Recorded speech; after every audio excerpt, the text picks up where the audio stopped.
Online hate speech is a particularly visible and toxic element of social division. It fosters the negative targeting of communities, diminishes people's well-being, erodes social cohesion, and is linked to violence as well as knee-jerk, counterproductive policy design.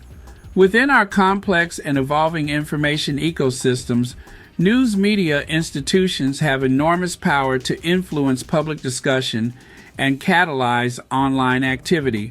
For this reason, they require special attention and accountability when it comes to online hate. In this two-part study, we explore the roles that news media institutions play in the spread and escalation of online hate speech in Australia. Our research has produced practical examples and analysis to support policymakers, community advocates, news media practitioners, technologists, and other stakeholders working to reduce these harms. Part 1. The Dynamics of Hate Speech. Online explores the roles news media actors play in online hate speech to spotlight the challenges faced by stakeholders today. We have provided 4 rich case studies that illuminate different ways in which hate speech germinates around news publishing online.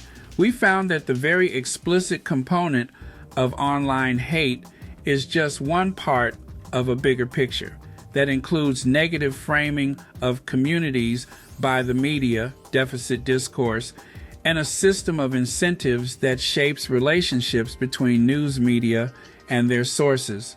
We argue that approaches that consider online hate speech without these broader spheres of activity risk missing a crucial element of how online hate manifests. This may, in part, explain why current efforts that take a more narrow focus are failing to curb it. Part 2. Curbing Dehumanizing Hate Speech.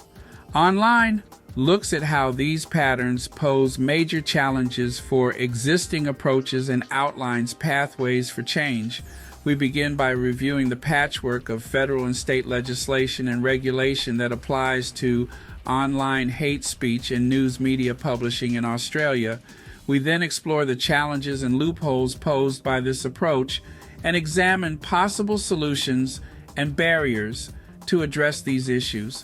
Finally, we look to other opportunities outside the regulatory framework that could reduce the prevalence and harm of online hate.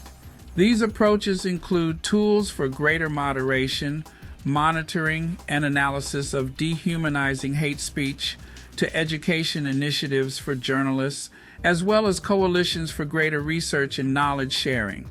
We conclude the report with recommendations to address these challenges and continue building our understanding. Download Part 1, The Dynamics of Hate Speech online. Download Part 2, Curbing Dehumanizing Hate Speech online. Purpose is continuing this work to understand and counter online hate. If you are dealing with these challenges or working to build social cohesion, they would love to hear from you. Every meaningful change starts with a conversation. Get in touch at purpose.com.